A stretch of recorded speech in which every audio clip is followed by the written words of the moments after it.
haala amma keessa jirruu fi boqonnaa qabsoo ittaanu Jawaar Mohammadiin kutaa sadeessoo.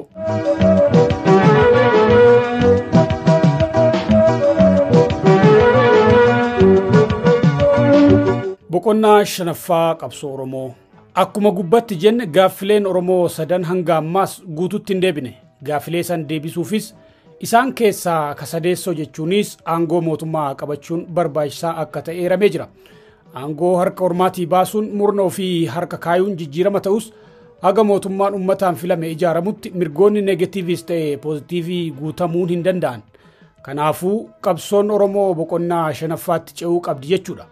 Boqonnaan kunis mootummaa ummataan filame dhaabbachuu akka biraan yoo ibsine sirna mootummaa dimokiraatawaa ijaaruudha. Qabsoon tun boqonnaa dammaqsuu, ijaaruu, lafa qabsiisuu yookiin state formation aangoo qabachuu keessa dabartee yeroo ammaa gara dimokiraatessuu ce'aa jirti jechuudha. Boqonnaaleen kun kan walirra bu'an yookiin overlapping ta'anis hojiilee boqonnaalee dabranii cimsaa caalatti garuu ka haaraa irratti fuulleffachuun barbaachisaadha. Qabsoo boqonnaa shanaffaa kan sirna dimokiraatessuuf godhamu keessatti hojiilee hojjetamuu qaban keessaa inni duraa ilaalcha sirreeffachuudha. Yeroo dimokiraasiitti ce'uutu nu fayyada jenne ilaalcha lamatu dhiyaata. Tokko haalaa fi biyya san keessatti dimokiraasii fiduun hin danda'amu kan jedhu mormitootaa fi hayyoota gariin tarkaanfachiisamu yoo ta'u, kan lammataa ammoo dimokiraasiin biyya kana keessatti hin barbaachisu kan jedhu kan murna aangoorra jiruu fi deeggartoota isaatiin dhiyaatudha. Ilaalchota lameen kanneen tokko tokkoon haa ilaallu. Ilaalcha dimokiraasiin hin danda'amu jedhu. Warri dimokiraasiin hin danda'amu jedhan yaada isaanii kana cimsuuf sababoota hedduu tarreessu. Kanneen keessaa guguddoon Afrikaa keessatti sanuu Itoophiyaa ilaalcha Absiiniyaatiin hoogganamtu keessa dimokiraasiin dhalachuus ta'e guddachuu hin danda'u ka jedhu.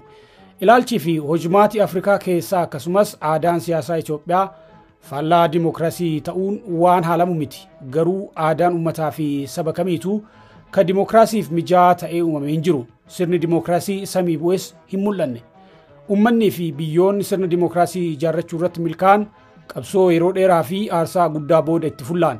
Biyyoonni Afrikaa hedduu dhiittaa abbaa irree fi walwaraansa yeroo dheeraa booda tibbana gara dimokiraasii tirataa akka jiran agarra. Ollaa keenya Keeniyaa fi Somaaliyaa ilaaluun ni danda'ama. Nu biras taanaan rakkoon sabaa fi biyya keenyaa sirna abbaa irreetiin akka hin furamne erga walii gallee dheeratus ulfaatus gara dimokiraasii ce'uu irratti hojjechuu malee falli irra wayyaa hin jiru.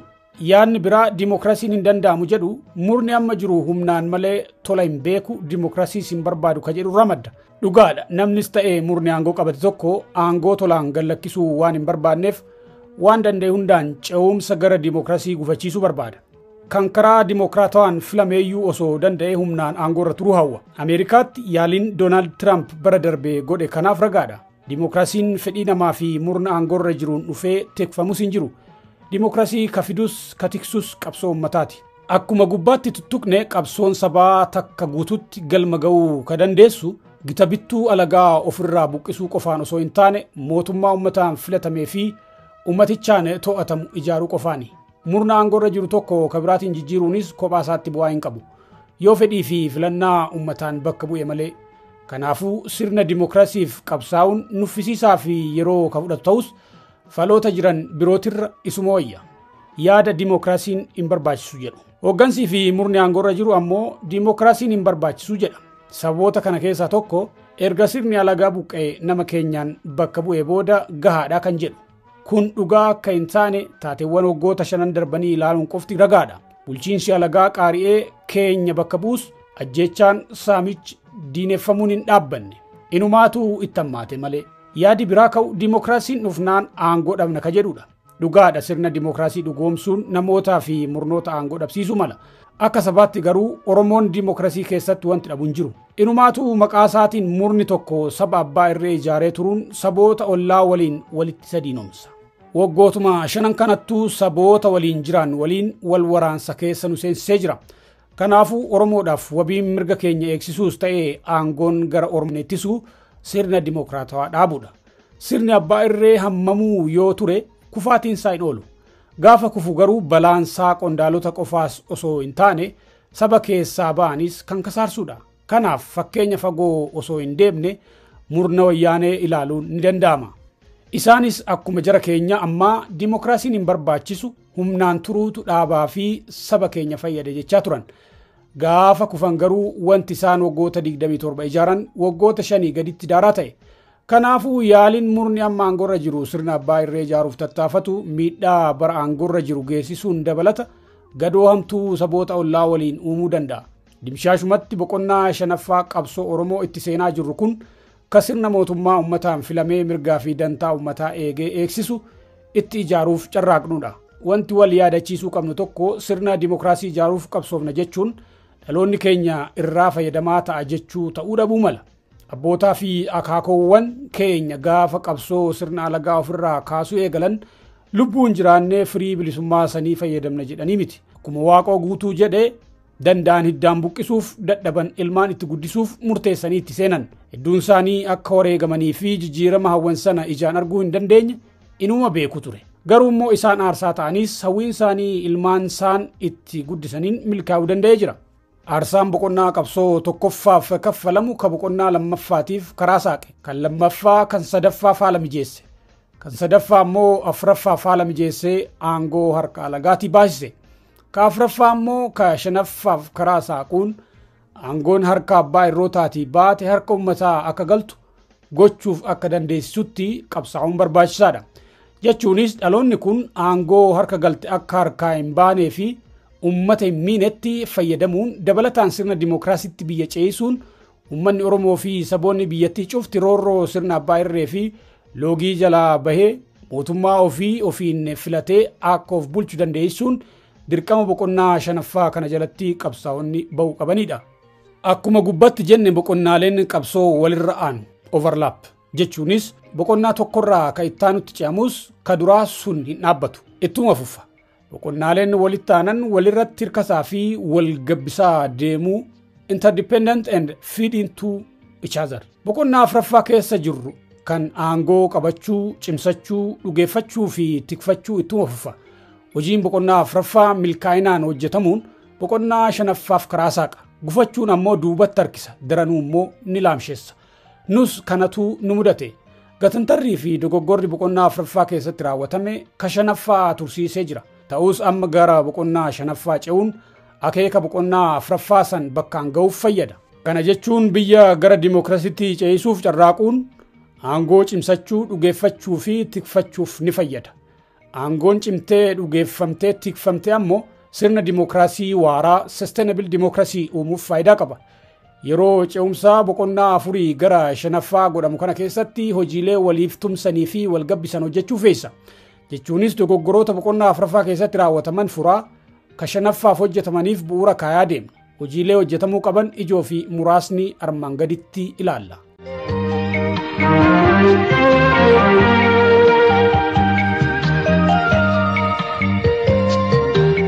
Tokko nagaa buusuu. Akkuma olitti ilaalle qabsoon Oromoo aangoo harka Oromaatii baaftee murna ofii harka erga seensiftee booda adeemsa aangoo cimsachuu keessatti wal waraansa keessoo fi alaa keessa seente. Waggoota 4 darban kana humnoonni siyaasaa Oromoo lola bifa lamaa keessa turan. Keessoon ka Oromiyaa keessatti ofii wal waraanaa yoo ta'u, alaan ammoo murnoota Tigraay fi Dabrees ka Amaaraa waliin lola taasifamaa turedha. Lolli kunniin utubaalee aangoo miidhuun murni aangoo qabu akka hin cimsanne godhe. Baasiin lolaaf ba'uu fi qabeenyi manca'u utubaa diinagdee laaffise. Wal waraansi Oromiyaa keessaa bu'uura hawaasummaa yookiin social base addaan baqaqsee laaffise. Lolli alaa yookiin external ammoo hariiroo sabootaa ammeesse. Dhumaatii fi yakkoonni lola keessatti godhaman kufaatii dippiloomasii fidan. Kun hundi walitti dabalamee aangoo cimsachuun akka hin danda'amne taasise. Kanaafuu aangoo cimsachuufis ta'e gara dimokiraasiitti ce'uuf lolli dhaabbachuu fi nagaa waaraa buusuun barbaachisaadha. Lolli itti fufuun rakkooleen gubbatti eeraman daran hammaachaa deemuun kufaatii warra aangoorra jiruu osoo hin taane diigamuu uummataa fi biyyaa dhaqqabsiisuu danda'a. Nagaan jiraachuun dhumaatii uummataa fi barbadaa'uu qabeenyaa hanqisuu qofa osoo hin taane fayyaa siyaasa biyya tokkoof murteessaadha. Wantoota yookiin factors ce'umsa gara dimookiraasii danqan keessaa tokko wal waraansi jiraachuudha. Biyya lolli keessatti adeemsifamu keessa siyaasaa waraanaatu yookiin securitized politiksiitu uumama. Kun ammoo murnoota aangoo qabatanii sirna abbaa irree uumuu fedhaniif dirree siyaasaa dhiphisuuf sababa ta'a. Keessattuu tapha siyaasaa keessatti ni caalamna jedhanii warri yaadan tooftaa siyaasa waraanaa biyyatti fiduu fayyadamu. Dirreen siyaasaa dhiphachuun mariilee fi hojii gara dimookiraasiitti ceessu hojjechuuf rakkisaa ta'a. Kanaafuu lola dhaabuun tasgabbii buusuun warra taayitaa harkaa qabuuf aangoo cimsachuuf ummataaf ammoo kasaaraa lola waliin dhufu hanqisanii gara dimookiraasii ce'uuf murteessaadha. Kanarraa ka'uun hojiin nagaa buusuu xiyyeeffannoo sadarkaa duraa argachuun hojjetamuu qaba. Akka Oromootti nagaa keessaa fi alaas buusuu irratti fuulleffachuu qabna. Nagaa keessoo buusuuf bakka irraa eegalamu humnoonni qawween wal waraanaa jiran gara marii araaraatti akka dhufan gama maraa dhiibbaa fi tumsa gochuudha. Murni aangoo harkaa qabu aadaa kophaan nyaadhaa warra isa dura aangoorra turanirraa dhaaleen balaa dhaqqabe hubachuudhaan aangoo fi itti gaafatummaa hiruudhaaf of qopheessuu qaba. Gama kaaninis humnoonni qabsoo hidhannoo keessa jiran qawwee kaasuuf sababa amansiisaa hagaa qabaatanis lolli itti fufuun saba kanaaf kasaaraa hamaa akka fidu beekuun nagaaf of qopheessuu qabu. Gareeleen dirree waraanaatti wal waraanaa jiran waliigaltee lola dhaabuu irra erga ga'anii booda dhaabbileen siyaasaa hafanii fi hayyoonni biyyaa hirmaachuun waliigaltee siyaasaa political settlement cimaa gama hunda fayyaduu fi amansiisuu irra ga'amuu barbaachisa. Humnoota Oromoo gidduutti nagaa buusuun lola humnoota saboota biraa waliin godhamus dhaabsisuuf fayyada. Humni Oromoo itisuun warreen biraa waliin cimina yookiin position of strength irra dhaabbatanii haasa'uuf fayyada. Akkasumas sirna hawaasa bu'uuraa isaa waliin wal hubannaa qabuutu jira jechuun kanneen humnaan dhiibuu malan sodaachisuun lola hambisa. Deterrent effect. Walwaraansi gareelee saboota biroo waliin godhamus akka dhaabbatu hojjechuun dirqama. Lolli kaabaa bifa faayidaa gaarii qabuun goolabamaa jira. Walitti gaarreeffannaan Amaara waliin godhamaa jirus tooftaa fi bilchinaan to'atamuu qaba. Hariiroo biyyoota ollaa waliin qabnus sirreeffachuun haala wal dhibdee keessoo keenyaa keessa akka hin galle taasisuun barbaachisaadha. Hariiroo saboota ollaa fi biyyoota ollaa waliin qabnu irratti gara boodaatti itti deebina. Walumaa galatti hojiin guddaan yeroo ammaatti Oromoon irratti fuulleffatuu qabu nagaa buusuudha. Nagaa buusuun aangoo cimsachuufis ta'ee gara dimookiraasiitti ceenee gaaffilee uummata keenyaa guutuutti deebisuuf murteessaadha.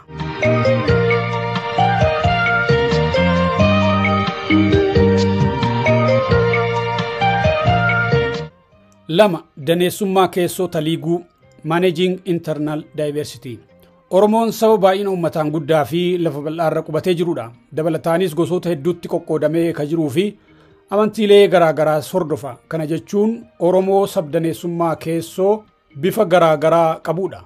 Saba akkanaa dammaqsanii eenyummaa waloosaa deebisanii ijaaranii humneessanii cunqursaa alagaa jalaa baasuun hojii hedduu ulfaataati. Qabsoon Oromoo garuu itti milkooftee jirti. Milkaa'inni kun rakkinoota yookiin chaalenjiiwwan danummaan qabu kanarra aanuudhaan as ga'ame. Gaafuma qabsoon reefu dhalatturraa danummaan madda murnaa ta'uun qabsoof rakkoo uumaa turte. Yeroodhaa gara yerootti qoqqoodama jaarmiyaa fi hooggansaa dhalchuun qabsoon saffisa barbaadameen akka hin deemneef sakaalaa turte. Rakkooleen qaawwaa danummaa fayyadamanii dhalatan qabsoo Oromoo keessatti naannummaa yookiin gandummaa jedhamanii beekaman kun madda lama qabu. Kan uumamaa fi namtolchee. Kan uumamaa sabni kun uumamumaan gosaa fi goda qaba. Gosa hedduurraa ijaarame. Goda yookiin qubsuma baddaa fi gammoojjii raaree fi gaaraa irra qubata. Kan namtolchee ammoo qoqqoodama humni gita bittaa alagaa fi jaarmiyaaleen siyaasaa kalaqanidha. Bal'ina uummataa fi sosochii yookiin population growth and movement godhaa tureen sirni gadaa laaffataa yeroo dhufetti alagaan cabsame. Alagaan sun ammoo sabni kun tokko ta'ee kaanaan sirna cunqursaa akka ofirraa buqqisu waan beekuuf sabicha qubsuma lafaan qoodee saboota biroon walitti hidhe. Kun Oromoon caasaa bulchiinsa waloo qabaatee hojii waloo yookiin collective action irratti akka hin bobbaane dhorkuuf ture. Sababa kanaan namni eenyummaa waloo sabummaa irratti hundaa'een osoo hin taane godina alagaan uumeen akka of beekuu fi of waamu self identification godhe. Qabsoon Oromoo akkuma eegalteen rakkoolee kanarra aanuuf hojii guddaatu hojjetame. Keessattuu waldaa Maccaaf Tuulamaa keessatti gosaa fi qubsuma lamaa uumamaan jirtu dabalatee qoqqoodama amantii fi godinaa irra aanuun tokkummaa Oromoo deebisanii ijaaruun akeeka guddaa ture. Yeroo gabaabaa keessattis itti milkaa'amaa dhufe. Qabsoon Oromoo hoogganoonni mul'ata qaban hedduu baroota 1970mootaa fi 1980moota gara jalqabaa wareegamaan dhabuun jaarmeeyonni qabsoo Oromoo madda gandummaa fi naannummaa ta'aa akka dhufan godhe. Hooggansi mul'ataa fi dandeettii qabu dhumuun itti gaafatamummaan gara warra mul'ataa fi dandeettiin hanqattu harka akka buutu godhe. Hoogganaan mul'ataa fi dandeettii qabu tokko bu'aa buusa. Hooggansi bu'aa buusuu yookiin effective leader bu'aa saniif deeggarama jaalatama. Bu'aa san daran guddisuuf ammoo namoota dandeettii qaban ofitti harkisa. Merit based recruitment and promotion. Hooggansi bu'aa argamsiisuu dadhabe immoo ni qeeqama. Aangoo isaattis ni gamagamama. Aangoo san tikfachuu fi dadhabbii ofiis dhokfachuuf namoota dandeettii qaban osoo hin taane amanamoo ofitti qabuu filata. Loyalty over merit. Hawaasa durumaanuu qanqummaa uumamaa fi qoqqoodama lagaatiif saaxilee jiru keessatti amanummaan firummaa fi walitti dhiyeenya qubsuma lafaatiin dhufti. Hooggansi bu'aa buusuu dadhabe kennatti fayyadamuun namoota dandeettii qaban osoo hin taane ka amanaman gosaa fi lafaan itti dhiyaataniin of marsa. Kun murnummaa uumee jaarmiyaa daran laaffisa. Haala kanaan dhumaatiin hooggansa mul'ataa fi dandeettii qabu danummaan Oromoo murnummaaf hojiirra akka ooltu karaa saaqe. Murnummaan danummaa irratti hundaa'e kun qabsoo miidhuu qofa osoo hin taane illaa yookiin dhukkuba ammas siyaasa Oromootti balaa taate dhalche. Rakkoon danummaa irraa dhufu kun bara qabsoo caalaa erga aangootti dhufame irra hammaachuu mala. Sababnis bara qabsoo murnoonni kan uumaman garaagarummaa adeemsaa fi tarsiimoo qabsoo irratti hooggansa gidduutti dhalaturraayi. Diinni waloo alaa yookiin external common enemy jiraachuun baqaqaa bara qabsoo uumamurraa aanuuf fayyada ture. Erga aangoon harka lagaatii baate murna Oromoo harka galtee garuu diinni waloo alaa hin jiru. Daran ammoo aangoo biyyaa yookiin state power qabachuun leecalloo fi humna biroos dhuunfachuu waan taateef qoqqoodamni murnaa wal miidhuuf karaa saaqa. Namni yookiin murni aangoo qabate warreen isa mormanii fi deeggartoota isaanii gara qabeenyaa fi dhiibbaa biroon miidhuuf humna qaba. Saba danummaa keessoo qabu keessatti immoo wal miidhuun tun bifa naannoo fi amantii horachaa deemti. Haalli taayitaan dhimma baanii gareen wal fayyaduu fi wal miidhuu kun ammoo sabummaa aarsaa guddaan ijaaramee aangoof geessise san bu'uura diiguu jechuudha. Aangoon rakkoo daneessummaa daran akka ammeessitu muuxannoo waggoota 5 darbaniitiin agarree jirra. Akkaataa murni aangoo qabate of tiksuuf loogii godhaa tureen silaa balaa kanarra hamaatu dhalachuu mala ture. Garuu ammoo hojiin Oromummaa ijaaruuf waggoota 50 olii fi dalagame cimaa ta'uurraa kan ka'e tokkummaan sabichaa haga ammaatti damdamachuu danda'e. Kanaafuu bara aangoo harkaa qaban keessatti dhimma daneessummaa of eeggannoo guddaan qabuun dirqama. Rakkoo daneessummaan fiduu malu hanqisuuf falli jiru ganamumarraa kaasuun qoodamni aangoo fi leecalloo qaamota hawaasa mara bifa haqa qabeessa ta'een fair and equitable distribution of power and resources akka jiraatu gochuudha. Kana milkeessuuf ammoo hooggansi Oromiyaa fi jaarmiyoota Oromoo daneessummaa sabichaa akka calaqqisutti tolfamuu qaba. Kanarratti murni aangoo gubbaa jirus ta'ee mormitooti of eeggannoo fi hubannoo cimaan socho'uu qabu. Karaan biraa daneessummaa kan itti taliigan walitti makama qaamolee hawaasaa yookiin social integration jajjabeessuudha. Kunis dargaggeeyyiin daangaa gosaa amantii fi godinaa ce'uun akka wal fuudhan jajjabeessuu dabalate ramaddiin barattoota yuunivarsiitiilee fi hojjettoota mootummaa yeroo gaggeeffamu wal jala dabarsuun gaariidha. Hojii aadaa fi afaan waaltessuu jajjabeessuun gaarii ta'ee duudhaa fi loqodhi waloo oomishamu kan naannoo tokko olaantummaa itti qabu osoo hin taane kan hunda hammatee akka ta'utti hojjechuun barbaachisaadha.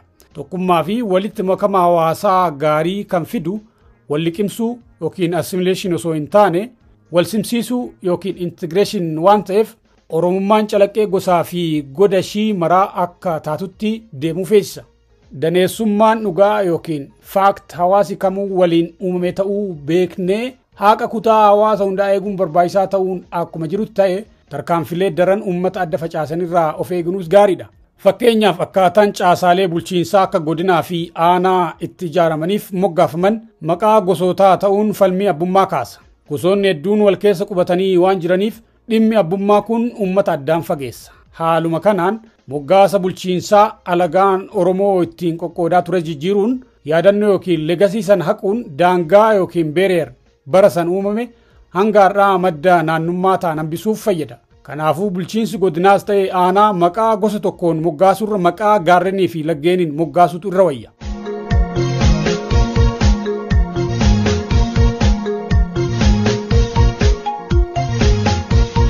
Sadi hariiroo saboota waliin qabnu tolchuu. Erga sirna mootummaa Itoophiyaa keessatti buluu eegallee Oromoon saboota ollaa waliin hariiroo gosa lamaa qaba. Saboota kaabaa waliin sababa murnoonni isaan keessaa ba'an Oromoo cunqursaa turaniif hariiroo wal dura dhaabbannaa qabaachaa ture. Madaa fi gadootu jidduu keenya jira. Warra gama kibbaa fi baha biyyattii waliin cunqurfamaa waan turreef hariiroo waliif na'uu fi waliif tumsuu qabna. Madaa waloo fi hawwii waloo qabnaa jechuudha. Saboota kaabaa waliin haala gadoo fi godaannisi kaleessaa itti fayyuu danda'uu fi gara fuulduraa nagaa fi wal kabajaan itti jiran irratti waliin dubbii sirnaa gaggeessuu feessa. Keessattuu warra Amaaraa waliin seenaa kaleessaa qofarratti osoo hin taane fuulduree biyya tanaarrattis garaagarummaa guddaan waan mul'atuuf garaagarummaan kun gara wal waraansaatti akka hin geessifne gamanumaan mariidhaan karaa seeraa fi dimokiraataa ta'een furuuf hojjechuun barbaachisaadha. Amaaraa fi Oromoon hubannaa seenaa fi fuulduree wal faallessu qabaatus bal'inaan wal keessa qubatee waan jiruuf walitti bu'iinsaaf saaxilamaadha. Qubsumni wal keessaa kun ammoo rakkooleen jiran lolaan hiikamuu akka hin dandeenye xaxa. Kanaafuu hamma fedhees nuffisiisaa ta'u Amaara waliin karaa nagayaan bifa ittiin wal hubannee deemnu barbaaduun dirqama. Amaaraa fi Oromoo gidduutti dhimmoota guguddoo jaarratti garaagarummaan akka jiru mariin hooggansi Oromoo fi Amaaraa baroota 2019 hanga 2020 gooneen adda baafne turre. Kunis tokko akkaataa seenaan biyyattii itti hubatamu Politics of Historical Memory, 2 dhimma Finfinnee, 3 dhimma daangaa naannolee lamaanii, 4 dhimma dhalattoota saboota lamaanii naannawa lamaan keessa jiraatanii, 5 heera mootummaa, 6 dhimma afaanii. Dhimmoonni kun gara wal waraansaatti akka hin geessine gama tokkoon cimina keessoo keenyaa jabeessaa as deterrence tactic, gama tokkoon ammoo marii sirnaa hooggansa isaanii waliin gochuun barbaachisaadha. Humnoonni siyaasaa Amaaraa himata Itoophiyaa dur fayyadamaa turan dhiisuun gara sabboonummaa Amaaraa ce'aa waan jiraniif ce'umsa akkasii ammoo danfa yookiin tarmooyil kan qabu waan ta'eef gara lolaatti akka hin seenamne gama Oromootiin bilchina guddaa tooftaa fi tarsiimoo cimaa gaafata. Sabboonummaan bifa lamaan finiinuu mala. Tokko gareen cunqurfame tokko miidhama roorroo saniin xiiqii fi aarii keessa seenee yoo socho'edha. Kalammataa ammoo gareen dura olaantummaa qabaachaa ture dominant group olaantummaa san dhabuun yeroo dallanuudha. Garaagarummaan jara lamaanii akkana. Kan duraa fuuldurri kiyya ifaadha jechuun abdiin qabsaa. Optimism as driving incentive. Hammamuu roorroon hammaattee bilisummaan fagaattu guyyarraa gara guyyaatti bilisummaa hawweessanitti dhaqa jechuun abdiin socho'a. Sabboonummaan bifa lammataa ammoo guyyarraa gara guyyaatti olaantummaan gama siyaasaa hawaasummaaf diinagdee jalaa hir'ataa waan deemtuuf miira gaabbii aarii fi abdii kutannaatiin socho'a. Desperation and frustration as incentive. Gama biraatiin sabboonummaan garee cunqurfamee ture miira abdii bor aduun naaf baati jedhuun yoo ofamu ka warra olaantummaarra ture dhabuuf deemuu yookiin dhabee ammoo miira aduun natti dhi'uuf deemti jedhuun abdii kutannaan finiinfama. Haaluma kanaan Amaarri sababa loogii biyyatti ijaaramteen kan ka'e caasaa birookirasii federaalaa fi diinagdee keessatti olaantummaa qaba. Olaantummaan kun garuu adaduma saboonni biroo dammaqaa fi sirni walqixxummaa dhufaa deemu hir'ataa deemaa jira. Sabboonummaan miira olaantummaa dhabuu staatas loos irraa dhufu hedduu lola kaasuun beekama.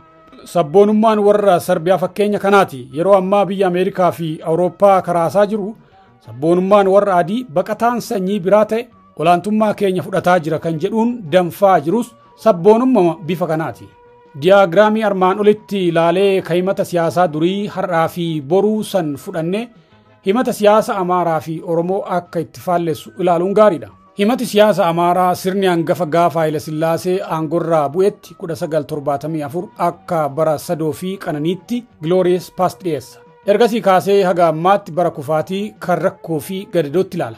Akka falattis haalli fi sirni isaa bara 1974 duraatti akka deebi'u leellisu. Kanaafuu tarree ilaalcha siyaasaa ideological spectrum armaan olitti ilaallerratti sabboonummaan Amaaraa reactionary nationalism ta'a jechuudha.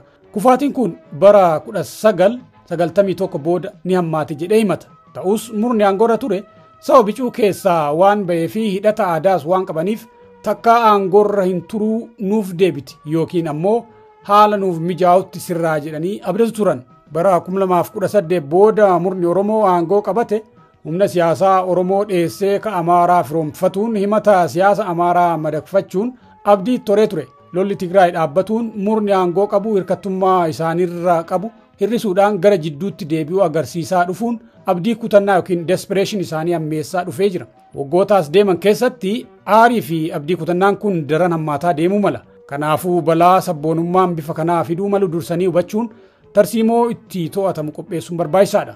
Tarsiimoon qophaa'u kunis waan lama madaalchisuu qaba. Gama tokkoon humnoonni siyaasaa Amaaraa olaantummaa kaleessaa adeeffachuu akka hin dandeenyee fi carraan akka hin jirre kan amansiisu yoo ta'u, gama kaaniin ammoo sirna walqixxummaa keessatti qooda isaanii malu akka argatanii fi loogiin akka hin miidhamne wabii kan kennuuf ta'uu qaba. Gama Tigraay yoo dhufnu ammoo Oromoo waliin garaagarummaan himataa guddaan hin jiru. Garaagarummaan dhimmoota lamarratti jira. Tokko baroota aangorra turaniin miidhaa geessaniin godaannisi hanga ammaa jiraachuu. Kalammataa fuulduree biyyattii irratti hawwiin olaantummaa baroota dabrandeeffachuuf calaqqisiifamaa turedha. Dhimmoota kana dursinee waan beeknuuf bara qabsoo qeerroo san waa sadi dhiyeessinee fi osoo lolli hamaan hin uumamin aangoo akka gallakkisan gochuun danda'ame. Kunis tokko yakka gaafa aangorra turaniif haaloo hin baanu. Lammaffaa qabeenya bara aangoo kuufattan hin deebifnu kan jedhudha. Sadaffaa ofiifis isin hin waraannu warri biraas akka isin waraanan callisnee hin ilaallu kan jedhu ture. Waliigalteen kun hojiitti hiikamuu dhabuunii fi humni Tigree gamni tokko olaantummaa dhabuu san guututti fudhachuu dhabuun murna Oromoo aangoo qabatee fi humna Tigrootaa lolatti galche. Lolli sun mariin yookiin negotiated settlementiin xumuramuun bifa haaraan hariiroo uumuuf carraa banee jira. Gamni lamaan waliif barbaachisaa akka ta'e hubatamaa dhufaa waan jiru fakkaata. Tigrootaaf yeroo ammaatti dhimmi guddaan nageenya yookiin sekiiritiidha. Murna Oromoo taayitaarra jiruuf ammoo aangoodha. Tigroonni diinota isaan marsanii jiranirraa of baraaruuf tumsa Oromoo akka isaan barbaachisu baratanii jiran. Murni Oromoos aangoo cimsachuuf tumsi Tigrootaa ni fayyada. Yoo xinnaate aangoo isaatiif akka hin shakkine wabii argachuu barbaada. Murni Oromoo Tigreef wabii nageenyaa kenninaan Tigreen ammoo murna Oromootiif wabii aangootti gamuu dhabuu kenninaan tumsa walii ta'uuf carraan jira. Ummatoota kibbaa fi ba'a biyyattii jiran waliin Oromoon gadoo seenaa hin qabu. Garaagarummaa himataa guddaas hin qabu.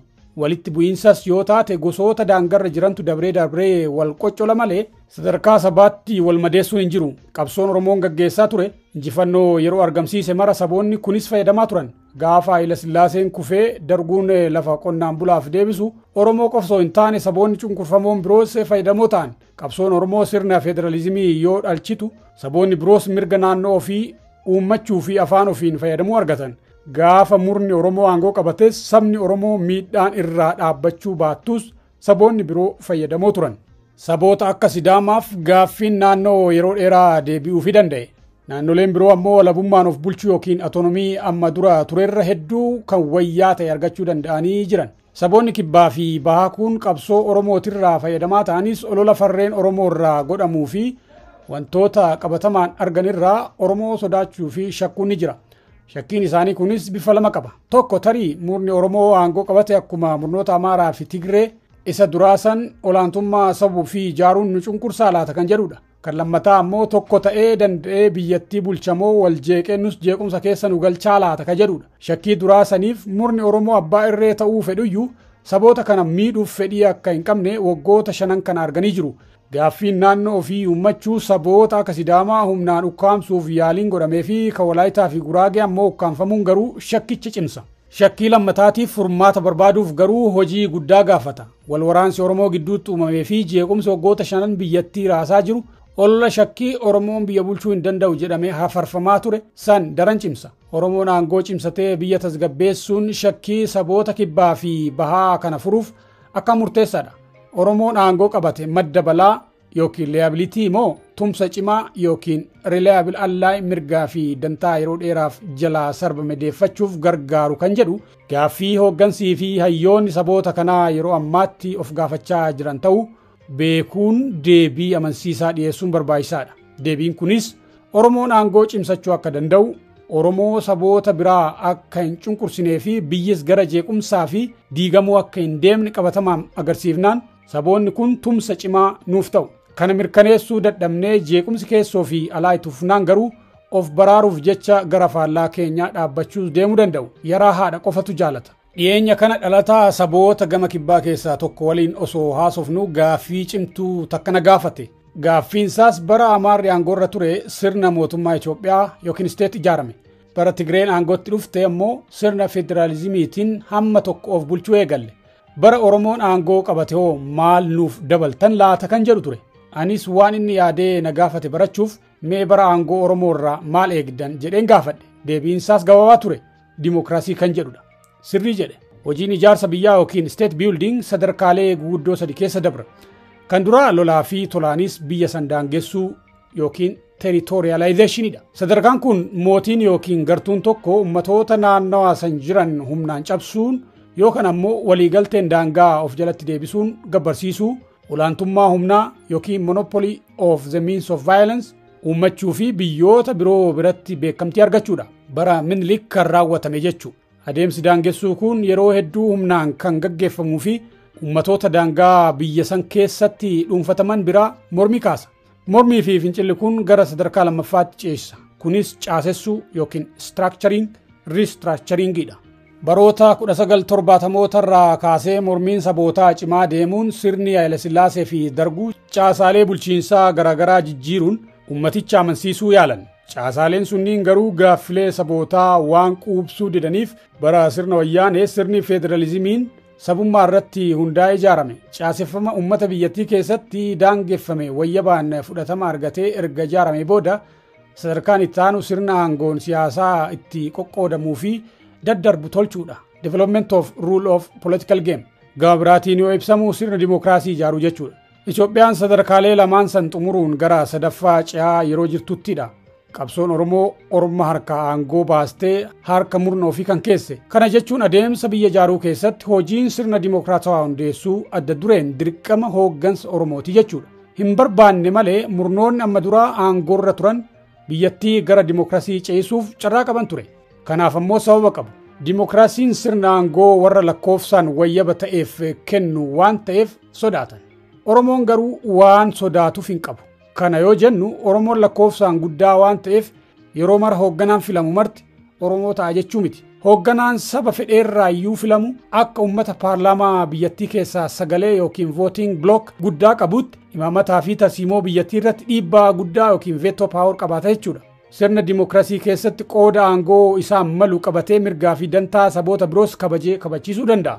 Kanaafuu saboonni kibbaa fi ba'a biyyattii hooggansa Oromoo irraa sirna dimookiraasii eegu. Sirna dimookiraasii kan mirga waloo fi dhuunfaa eegsisu. Kan mirga ofiin of bulchuu sabootaa kabaju. Ka saboonni hundi qooda isaanii malu sadarkaa federaalaa irraa argatan. Sirna dimookiraasii san ijaaruuf ammoo dursa Oromoon keessoo fi tasgabbeessee biyyas akka tasgabbeessuu barbaadu. Saboonni kun nu waliin cunqurfamuu qofa osoo hin taane hidhata hawaasummaa fi dinagdee guddaa nu waliin qabu. Hojii dinagdee fi hawaasummaa keessatti fayyadamoo akka ta'an hojjechuu fe'isa. Guddinaalee fi aanaalee Oromiyaa saboota kana waldaan keessan keessatti hojiin misoomaa hojjetamuu daangaa ce'uun fayyadamoo akka isaan taasisu gochuu fe'isa. Aangoo fi taayitaa mootummaa federaalaa keessatti bakka bu'ummaa isaaniin malu akka argataniif Oromootu dhiibbaa godhuufii qaba. Akkasumas saboota kana jidduutti tasgabbii fi waliif tumsuun akka jiraatu gargaaruun gaariidha. Ummatoonni kun humnaayuu Oromoo humneessuu akka ta'e beekuun hojjetamus qaba. Waliigalatti saboota kaabaas ta'ee kanneen kibbaaf baha biyyattii jiran waliin biyya nagayaa tasgabbii fi saffisaan misoomtuu qabaachuuf dirqamni guddaan hooggansa Oromoo irra jira. Hanga har'aatti hariiroon mootummaa giddugalaa fi saboota jidduu jiru kan saamichaa roorroo fi moggeessuu yookiin maarijinaalaayizeeshin ture. Kana jijjiiruun hariiroo saboonni qe'ee ofii irratti abbummaan isaanii mirkanaa'e kan sadarkaa giddugaleessaatti aangoo fi qabeenya isaaniin gitu hirmaatan uumuuf hariiroo haaraa new social contract tolfachuu fe'isa. Dhumarratti himanni sirna bara 2018 booda dhufeen mootummaa Oromoo jedhus sirraayuu qaba. Himata mootummaa Oromoo jedhu kana murni aangoorra jiru Oromoo ittiin hawwatuuf warreen biroo ammoo saboota biraa biratti jibbisiisuuf fayyadamudha. Sadarkaa Oromiyaatti mootummaa Oromoo uummataan filame dhaabbachuun fedhii saba kanaati. Garuu ammoo sadarkaa biyyaatti mootummaa Oromoo saboota hundarratti fe'uun kaayyoo qabsoo Oromoo ta'een beeku. Hawwiin Oromoo sadarkaa federaalatti mootummaa uummatoota Itoophiyaa ijaaruudha. Kanaafuu mootummaa federaalaa jechaa fi gochaan qabiyyee fi imaammataan hirmaannaa aangoo fi leecallootiin sabaa fi sablamoota biyyattii bifa mul'ataa ta'een calaqqisiisu ijaaruun maqaa kana ofirraa faccisuun barbaachisaadha.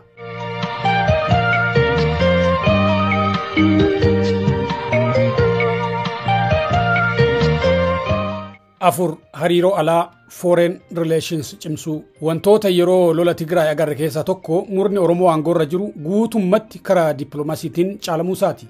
Laafin Oromoon gama dippiloomaasiin qabu kun durirraa kan eegaleedha. Minilik humna Oromoo lolaan cabsee dhuunfachuu kan danda'eef hariiroo biyyoota alaa waliin qabutti fayyadamuun meeshaa waraanaa ammayyaa argachuu isaatiini. Erga qabsoon eegalees tumsa alaa argachuuf carraaqqiin godhame hedduu kan milkaa'e miti. Hariiroon amantii gareeleen kaabaa warra lixaa waliin qaban hariiroo dippiloomaasiin qunnamtii dursaa fi olaantummaa akka argatan carraa yookiin advanteejii kenneef. Olaantummaa dippiloomaasiin ganamaan gonfatan kana bara aangoorra jiran hariiroo hawaasummaa fi dinagdee cimaa warra lixaa wajjin jaarrachuudhaan akkasumas gaanfa Afrikaatti fira jabaa jaraa warra lixaa of fakkeessuun daran jabeeffachuu danda'an. Olaantummaa aangoo fi dinagdeen qabaniin ilmaan isaanii barsiifachuun akkasumas hariiroo yookiin neetworkii namoota lixaa waliin qabaniin fayyadamuun ogeeyyota hedduu jaarmiyaalee addunyaa International Organization keessa galfachuu waan danda'aniif olaantummaan dippiloomaasii isaanii daran akka guddatu godhan. Aangoo biyyaa qabachuun hariiroo dippiloomaasiin olaantummaa argachuuf ni fayyada. Garuu ammoo sababa gareeleen kaabaa jaarraa tokko oliif olaantummaa qabaachaa turaniif murni Oromoo aangoo qabate mootummaas dhuunfatee dippiloomaasiin caalamuu danda'e. Hayyootaa fi Oromoota biyya alaa jiraatan waliin wal dhabuun ammoo tumsa hamma tokko argachuu danda'us dhabsiisee kophaatti hambise. Qabsoon Oromoo gara dippiloomaasiin wanti milkaa'uu dadhabdeef sababa guddaa sadii ture. Tokko warri Oromoo hariiroo hawaasummaa cimaa ta'e lammiilee fi dhaabbilee biyyoota alaa waliin qabaachuu dhabuusaati. Kalammataa aangoo fi dinagdee biyya isaarratti abbaa waan hin turreef dantaa biyyoota alaa eegsisuu hin dandeenye. Waan nutti haajamaniif hedduu hin turre jechuudha. Kasadaffaa ammoo qabsoon isaa akka madda jeequmsaa fi badii naannawaa kanaatti dhiyeeffamuun farra dantaa warra alaa ta'ee ilaalamaa turuusaati. Akkaataan gaaffiin Oromoo itti dhiyeeffamaa yookiin fireem tures shakkii kana kan jabeessu ture. Aangoo harkatti galfachuun dantaa biyyoota alaa guutuufis ta'ee miidhuuf carraa waan kennuuf cima dippiloomaasiif faayidaa guddaa qaba. Maarree murni Oromoo erga gara aangootti dhufee hoo maaf gama dippiloomaasiin caalame? Tokkoffaan olaantummaan dursee ture embedded and pre-existing comparative advantage irra aanuuf yeroo fudhata. Kalammataa ammoo mootummaan haaraa inni ganamumaan hundee yookiin beezii isaa waliin lola keessa seenuunii fi warreen biroon lolli itti banamuun laafee akka mul'atuu fi aangoorra turuu danda'uun isaa mamii keessa seenuun dantaa warra alaa kabachiisuun humna akka hin qabnetti mul'achuu isaati. Kasadaffaa ammoo murni aangoo qabate dippiloomaasiif xiyyeeffannaa xiqqaa kennuu isaati. Ministeerri haajaa alaa akka waggoota 5 as aananii laaffatee hin beeku. Jalqaba barruu kanaatti akkuma tuqne dippiloomaasiin utubaa aangoo keessaa tokko. Utubaa kana takkaa dursanii qabatanii aangootti ba'uu yookiin kanuma jiru dhuunfatanii faayidaa ofiif oolchuun akka danda'amutti jijjiiruu barbaachisa. Murni aangootti ba'e kana gochuu hin dandeenye. Walumaa galatti humni siyaasaa Oromoo aangoo qabates hanga ammaatti gama dippiloomaasiin milkaa'uu hin dandeenye. Akkuma caalametti jira. Dippiloomaasiin caalamuu keenya kana beekuun sirreessuuf hojii guddaa nu gaafata. Tarsiimoon dippiloomaasii itti cimsannu qorannoo bal'aa gaggeessuu baasuu fi hojiitti bobba'uu barbaachisa. Ammaaf garuu qabxiilee muraasa haa eerru. Bu'uurri hariiroo dippiloomaasii dantaa biyyootaati. National interest. Dantaaleen kun kan diinagdee yookiin nageenyaa security ta'uu malu. Hariiroo biyya ta'e wayii waliin godhachuuf yeroo yaadnu wanti dura lafa kaa'amuu qabu biyyi sun biyya keenya yookiin naannawa sanirraa dantaa akkamii qabdi kan jedhu adda baafatanii beekuudha. Akkasumas nuti yoo biyya sanirraa faayidaa akkamii barbaanna kan jedhu adda baasuudha. Hunda caalaa ammoo dantaa biyyoota firoomfachuu barbaannu guutuu fi keenyas akka nuuf guutan gochuuf akkasumas kan warra nu miidhuu barbaaduu ofirraa faccisuuf sirna mootummaa tasgabbii qabuu ijaarrachuun murteessaadha. Bu'uuruma kanaan biyyoota naannawa keenyatti dantaa qaban waliin hariiroo dippiloomaasii cimsuuf wantoota hubachuu qabnurraa muraasa armaan gaditti yaatu tuqnu.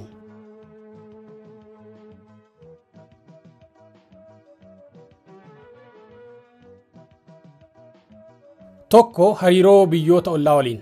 Waa'een dippiloomaasii yeroo ka'ee yeroo hedduu xiyyeeffannaan biyyoota humna guddaa qaban super powers keessattuu kan warra lixaaf kennama. Imbasii guguddaan humna namaa fi leecalloon wayyaan biyyoota sanitti argama. Biyyoota ollaa dhiyoo jiraniif Afrikaa ba'aa fi biyyoota Arabaa imbaasilee bututaa humna namaa fi leecalloon hedduu xiqqaatu ramadamaaf hubannaan nuti dippiloomaasiif qabnu kun sirreeyuu qaba. Hariiroon dippiloomaasii sadarkaa dantaa diinagdee fi nageenya biyya tokko waliin qabnu irratti kan hundaa'u erga ta'e maqaa biyyoota laaluun osoo hin taane hidhata diinagdee fi nageenyaa ammaa fi gara fuulduraaf qabnu qabaachuu mallu xiinxaluu irratti hundaa'uu qaba. Kanarraa kaanee nageenya keessoo keenyaatiif biyyoonni ollaa hunda caalaa dhiibbaa guddaa qabu. Lola Itoophiyaa keessatti godhamaa turan keessatti biyyoonni ollaa hirmaannaa godhaa turan. Kanaafuu hidhata dippiloomaasii cimaa biyyoota ollaa waliin qabaachuun nageenya keessoof murteessaadha. Gama dinagdeetiin yoo fudhanne daldalli keenya hammam warra ollaa waliin akka hidhata qabu yeroo hedduu hin hubatamu. Fakkeenyaaf Somaaliyaa, Saawud Arabiyaa fi Yuunaayitid Arab Emirates biyyoota Itoophiyaan daldala waliin qabdu keessaa sadarkaa 5 duraa keessatti argamu. Ciminni imbaasilee nuti biyyoota kana keessaa qabnu hammami? Baay'ee laafaadha. Hariiroo daldalaa kana biyyoota kanaaf olloota birootti babal'isuuf carraa guddaatu jira. Damee qonnaa keenya babal'isuun saba dhiyeenya lafaatiin oomishi keenya gabaa biyyoota gidugaleessa bahaa keessatti laayyootti olaantummaa argachuuf dandeessa. Humna namaa yookiin labor force guddaa waan qabnuuf maallaqni biyyoota arabaa jiru industirii fi warshaalee babal'isuuf hedduu gargaara. Industirii babal'ifne jechuun ammoo oomisha keenya biyyoota Afrikaa ollaa keenya akka Keeniyaa fi Sudaan jiran biratti gatiidhaan daran dorgommaa ta'uu danda'a. Qulqullina leenjii humna namaa keenya dandeettii teeknikaa fi afaaniitiin yoo cimsine fedhii humna namaa yookiin labor demand biyyoota arabaaf dursa arganna. Ammatti humna namaa ga'umsa yookiin iskiilii gahaa hin qabnetu garas deemuun hojii humnaatti maanuwal labor bobba'ee galii hedduu xiqqaan hojjeta. Waliigalatti diinagdee keenya cimsuuf hariiroo dippiloomaasii biyyoota ollaa waliin qabnu cimsuun akkaan barbaachisa. Biyyoota ollaa keenya keessaa 3 waliin hariiroo seenaa fi hawaasummaa addaa waan qabnuuf imaamanni keenyas san irratti hundaa'uu qaba. Eritiriyaa waliin sirni mootummoota Itoophiyaa hariiroo diidummaa qabaachaa ture. Qabsoo Oromootiif ammoo fira turan. Waggoota 5 darban kana murna Oromoo aangoo qabateen fira ta'an. Nageenyi fi dinagdeen Eritiriyaa fi Itoophiyaa walirratti hirkannaa guddaa qaba. Kana hubachuun hariiroo dippiloomaasii biyyoota lamaanii fi tasgabbii fi guddina fiduu uummachuun barbaachisaadha. Ilaalchi hanga ammaa jiru yoo tokko jeeqame malee kun nagaa hin argatu jedhu kasaaraa waloo qofa fide malee hin fayyanne. Hariiroon oowwan waggoota 5 kana Finfinnee fi Asmaraa gidduu ture kan qondaalota irratti hundaa'edha. Kanarra ce'uun hariiroo ifaa fi seeraa dhaabbilee biyyoota lamaanii irratti hirkatutti ol guddisuu feessa. Waldhibdee Eritiriyaan Tigraay wajjin qabdus of eeggannoo guddaan fooyyessuun nageenya biyyoota lamaanii akka hin jeeqne gochuun barbaachisaadha. Mootummoonni biyyoota lamaanii humnoonni gama lamaanii ka'an balaa narraan ga'u shakkii jedhu bifa amansiisaan furuu feessa. Fayyadama buufata doonii asabii fi dhimmoota dinagdee biroo irrattis ifatti haasa'uun waliigaltee yeroo dheeraaf gama lachuu fayyadurra ga'uu qabna. Hooggansi Oromoo hariiroo seenaa fi wayitaa hooggansa Eritiriyaa waliin qabu fayyadamuun biyyoota lamaan gidduutti nagaan waaraa fi tumsi dinagdee cimaan akka uumu gochuuf carraa qaba. Somaaliyaa waliin hawaasa daangaa dabree wal keessa yookiin walitti makamee jiraatu qabna. Hamma Somaaliyaa biyya Afrikaa hariiroo dinagdee waliin qabnu hin jirtu. Qabsoo Oromoofis fira yeroo dheeraati. Siyaasaa keessoo Itoophiyaattis Somaalonni nuuf waahila tarsiimooti. Strategic partner. Kanarraa ka'uun hariiroo dippiloomaasii qaamota siyaasaa Soomalee daangaa keessaa fi alaa waliin qabnu cimsuun faayidaa guddaa qaba. Hariiroon kun sadarkaa mootummaattis sadarkaa hawaasaattis cimuu qaba. Yeroo dheeraaf mootummoonni Itoophiyaa akka farra Somaaliyaatti ilaalamaa turan. Dubbiin tun dhugaas qabdi. Mootummoonni Itoophiyaa dabran murnoota Somaalee garaa tumsanii biyyattii unkuruu keessatti shoora guddaa taphachaa turan. Waggoota 5 darbe kana haalli sun jijjiiramaa jira. Atakaaroo keessoo humnoota Somaalee jiru of eeggannoon qabuun yaaliin sirna mootummaa yookiin isteet Somaaliyaa deebi'ee akka ijaaramuuf godhamaa jiru tumsuun faayidaa guddaa nuuf qaba. Somaaliyaan tasgabboofte gama diinagdee fi nageenyaafis nuuf gaariidha. Keeniyaa waliinis hariiroo hawaasummaa qabna. Oromoo fi Somaaleen gama lachuu waan jiraataniif hidhata gaariidha. Hariiroon hawaasummaa kun hubatamee biyyoota lamaan daran walitti harkisuuf hojjechuu barbaachisa. Hidhanni hawaasummaa kun nageenya daangaa lamaaniif yaaddoo osoo hin taane fala akka ta'utti hojjechuu qabna. Gama dinagdeetiin hariiroon biyyoota lamaanii laafadha. Daldala biyyoota lamaanii daran guddisuuf carraa hedduutu jira. Piroojeektoota akka Lapset, Laamuu Poort, Saawuz Sudaan, Itoophiyaa Tiraanspoort akka milkaa'an godhuun hariiroo dinagdee daran cimsa. Alergiin yookiin ekspoortiin kibba Itoophiyaa hedduu fageenya dheeraa deemee gara Jibuutiin ergama. Kun yeroo fi maallaqa qisaasudha. Gama Keeniyaan bahuun yeroo fi baasii qusachuu qofa osoo hin taane uummata daangarraa yeroo hedduu hongeen miidhamu fayyada. Dabalataanis naannawa daangaa lamaanitti bu'uuraalee misoomaa waliin hojjechuu fi gabaa babal'isuun rakkoolee hongee kanaaf furmaata tokko. Keeniyaan giddugala dippiloomaasii fi daldala Afrikaa bahaa ta'aa waan jirtuuf hidhata dippiloomaasii fi dinagdee isaan waliin qabnu cimsuuf hariiroo dhaabbilee fi biyyoota biraa waliin qabnu daran fooyyessuufis ni tajaajila. dhimmi biyyoota gaanfa Afrikaa kana walitti hidhuu regional integration yeroo hedduu dubbatama. Yaada gaariidha. Biyyoonni kun daran walitti dhiyaachuun nageenyaa fi misoomaafis barbaachisaadha. Garuu adeemsi walitti hidhuu kun tartiiba yookiin siikwensii eeggatee dhawaataan deemuu baannaan biyyoota kana walitti siqsuun hafee daran adda fageessuu mala. Sababnis seenaa weeraraa fi walwaraansa kaleessaatiin kan ka'e walshakkii waan jiruufi. Kanaafuu walitti hidhanni kun dursa diinagdeerraa ka'uu qaba. Nageenya yookiin security'n itti aana. Dhumarrattis siyaasatti deema. Tartiiba kanarratti yeroo hedduu siyaasaa dursuutu mul'ata. Yaaliin akkasii dafee fashila. Sababnis hooggansi siyaasaa gamaa gamanaa yaalii siyaasa biyyoota lamaa fi sanii olii walitti makuuf yaalamuun aangoon dhaba jedhee waan sodaatuuf danqaa uuma. Sanirra diinagdeerraa eegaluun hooggansi siyaasaa sodaan danqaa akka hin taane godha. Dabalataanis diinagdee biyyoota ollaa daran walitti hidhuun qaamota hawaasaa gama lamaanuu fayyada waan ta'eef hidhati sun deeggarsa cimaa hawaasa keessatti horachaa deema. Hidhanni diinagdee guddachuuf tasgabbiin barbaachisaa waan ta'eef qaamonni nageenyaa biyyoota ollaa waliin dalaguuf dirqisiisa. Adaduma qaamonni nageenyaa waliin hojjetaa wal baraa deemaniin walamantaan hooggansa siyaasaa cimaa deema. Faayidaan namoonni dhuunfaa fi gareeleen hawaasaa diinagdee irraa argatan akkasumas walitti dhiyeenyii fi walamantaan qaamota nageenyaa tura keessa hooggansi siyaasaa walitti dhiyaachaa waliin hojjechuuf akka walamanan dhiibbaa uuma. Walitti hidhata naannoo yookiin regional integration milkaa'an kanneen akka gamtaa Awurooppaa yoo ilaalle tartiiba diinagdee yookiin nageenyaa siyaasaa wal duraa duubaan hojiitti ka'ii kanidha. Gamtaaleen akka ECOWAS, Afrikaa Lixaa, Eeshiyaa Kibba Lixaa haaluma kanaan dursa diinagdeef kennuun daandii milkaa'inaarra jiran. Gaanfa Afrikaatti hariiroo diinagdee cimsuu fi nageenya waloo mirkaneessuuf dursa kennuun siyaasaa waloo duubatti tursiisuun deemuu barbaachisa. Inumaatu gara jalqabaarratti hamma danda'ametti siyaasa keessoorraa hedduu of qusachuun gaariidha.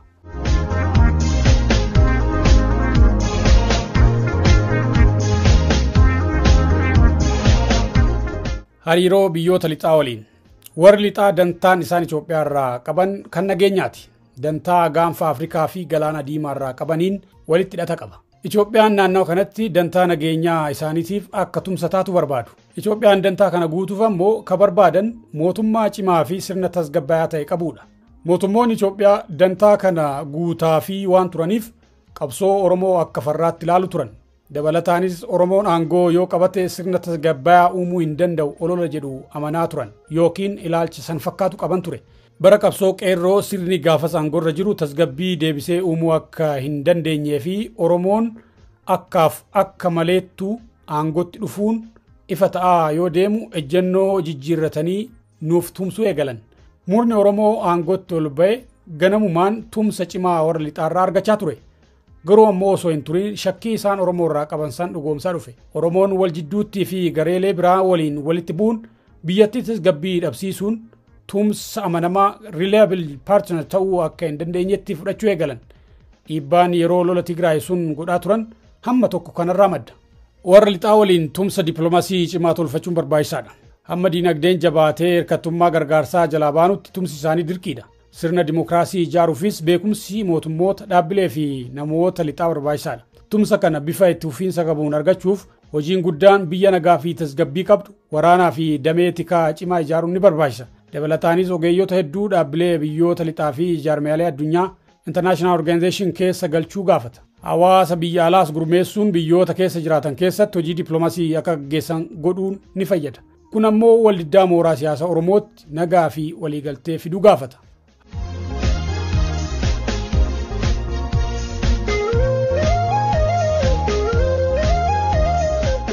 Hariiroo Chaayinaa waliin. Dhiibbaan yookiin influensiin Chaayinaan Afrikaa irratti qabdu baruma baraan guddataa dhufuun warra lixaa waliin dorgommii cimaa keessa seentee jirti. Warri lixaa gargaarsaa fi siyaasaan dhiibbaa uumuu yoo filatan Chaayinaan gama daldalaa fi investimentiin deemti. Warri lixaa siyaasaa biyyoota guddataa jiranii keessa seenuun akka isaanii tolutti tolchuu yaalu. Chaayinaan garuu siyaasaa biyyootaa keessa ammas dantaan qabdu. Kaangoo qabate mara waliin hariiroo daldalaa fi investimentiin qabattee dhiibbaa uumti. Garaagarummaa tarsiimoo fi maammata warri lixaa fi Chaayinaa Afrikaa irratti qaban kana sirriitti hubachuun tarsiimoo gama lachuurraa bu'aa buufatuu dandeessu buufachuu qabna. Chaayinaan mootummaa wayyaanee waliin hariiroo cimaa qabaachaa turte. Sanii as garuu sababa dhabiinsa tasgabbiitiin hariiroon jiru laaffatee jira. Kana fooyyessuu barbaachisa. Keessattuu ijaarsa bu'uuraalee misoomaatiif hedduu nu barbaachisu. Bu'uuraalee kanaaf yoo affeerru garuu rakkoolee biyyoonni Afrikaa hedduu keessatti kufanirraa of eeguu qabna. Chaayinaan liqii yoo kennitu siyaasaan waan waliin qabsiifneef political conditionalities biyyoota hedduu ni hawwatti. Garuu ammoo liqaa kana dhala yookiin intarastii guddaa qabuun kenniti.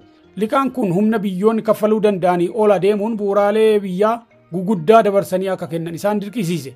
Haala kanaan biyyoota hedduun bu'uuraalee misoomaa biyya isaanii guguddoo Chaayinaaf kennuuf dirqaman. Kun ammoo walabummaa yookiin sovereignty biyyaas rakkoo keessa akka galchuu fi diinagdees kan qucarsu waan ta'eef liqiinni gamasii dhufu of eeggannoo cimaan simatamuu qaba.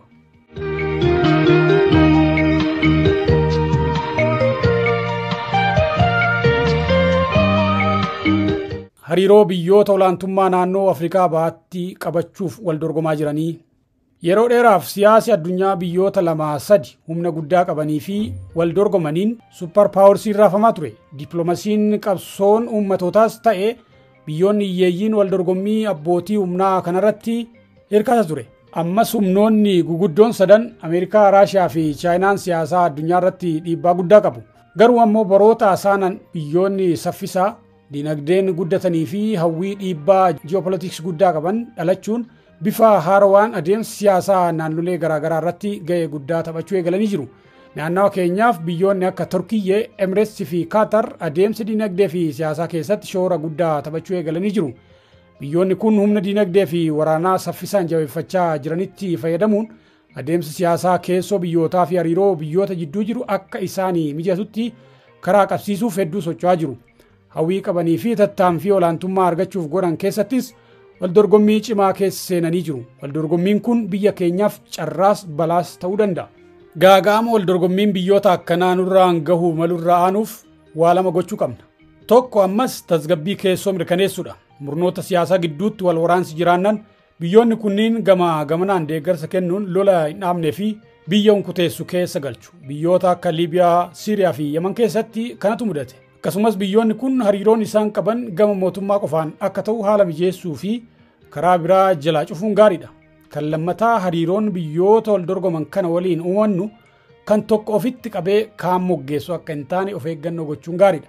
Tokko hedduu nutti dhiyaatee kaan akka waan dhiibamee itti fakkaannan murna isaaniif tolu aangootti baasuuf jecha siyaasa keenya keessa harka galfachuudhaan jeequmsa uumuu malu. Rakkoon Somaaliyaa deebitee mootummaa giddugaleessaa cimaa akka hin qabaanne gufuu itti ta'e kanadha. Waliigalatti biyyoonni kunniin humna diinagdee saffisaan guddataa jiruu fi hawwii dhiibbaa isaanii babal'ifachuuf qaban diinagdee keenya akka guddifnuuf carraa gaariidha. Carraa kanatti fayyadamuun yeroo sochoonu waldorgommiin isaanii balaa jeequmsaa akka nutti hin finne of eeggannoo gochuu qabna.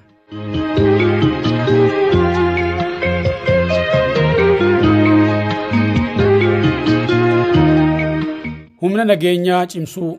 Humni nageenyaa tikaa fi waraanaa dugugguruu sirna mootummaa ta'uun beekamaadha. Damee nageenyaa cimina humna namaa leecalloo fi tarsiimoo jabaa qabaachuun tasgabbii siyaasaa keessoo qofaaf osoo hariiroo dippiloomaasii biyyoota dhiyoo fi fagoo waliin jiraatuuf faayidaa guddaa qaba. Humni nageenyaa Itoophiyaa keessatti yeroo dheeraaf hirmaannaan Oromoo jiraatus humni sun dantaa gartuulee aangoorra turanii kan fayyaduu fi Oromoo kan miidhu ture. Yeroo murni Oromoo aangootti dhufutti utubaan aangoo nageenyaa murna alagaa fayyaduuf ijaarame dhaale. Humni nageenyaa murni Oromoo dhaale kun utubaa aangoo cimsuuf fayyadu akka ta'uuf haaromsa yookiin riifoormii garaagaraa gochuuf yaalanii hamma tokkos itti milkaa'anii jiru. Keessattuu sababa lola Tigraayin humni nageenyaa akka fedhii fi dantaa murna aangoorra jiru calaqqisutti jijjiiramuun dirqama waan tureef hojiin bal'aan hojjetamee jira. Ta'us hojiin humna nageenyaa biyyattii akka dantaa Oromoo fi sabaaf sablammoota biyyattii eegsisuu danda'utti haaromsuu fi cimsuun barbaachisaadha. Humna nageenyaa biyyattii daran cimsuuf hojiilee hojjetamuu qaban muraasa asitti akeekna. Akkuma dura jenne hariiroon Oromoo fi sirnoota mootummaa Itoophiyaa jidduu ture kan diinummaati. Hariiroon sun waggoota 5 murni Oromoo aangoo qabate kanas ittuma fufe. Kanarraa ka'uun murni aangoo qabate Oromiyaa keessatti lola keessa seenuun humni nageenyaa biyyattiis Oromoo akka hin hawwannee fi Oromoo miidhuu akka itti fufu godhee jira. Yaaliin dargaggeeyyii Oromoo raayyaa ittisa biyyaa fi qaamolee nageenyaa birootti hawwatuuf godhamaa turan hedduun hin milkoofne. Dargaggeessi barnootaa fi dammaqiinsa qabu kasilaa humna nageenyaa gabbisu waraana biyyaa lagachuun riphee loltootatti makamuu filatee jira. hanga Oromoo fi sirni mootummaa Itoophiyaa hariiroo diinummaa kana gara firummaatti hin jijjiirretti humni nageenya biyyattii Oromoo miidhuu hin dhiisu. Hamma miidhaan sun itti fufetti ammoo carraan dargaggeeyyii ga'umsa qaban gara humna nageenyaa harkisuuf jiru dhiphaadha. Keessattuu lola Tigraayitti godhameen qondaalonni giddugaleessaa middle level officers hedduun waan miidhamaniif kana saffisaan bakka buusuuf dargaggoota sadarkaa barnootaa olaanoo gahan gara leenjii qondaalummaatti seensisuun barbaachisaadha. Damee tikaas yoo taate dargaggeeyyii ga'umsa barnootaa fi dammaqiinsa qalbii cimaa qabantu hojii akkasiif barbaachisa. Kanaafuu humni nageenyaa sadarkaa naannoos ta'e federaalaa Oromoo fayyadee akka irraa fayyadamu yoo kan barbaadamu taate lola Oromiyaa keessaa dhaabuun hariiroon Oromoo fi mootummaa diinummaa keessaa akka baatu gochuun dirqama.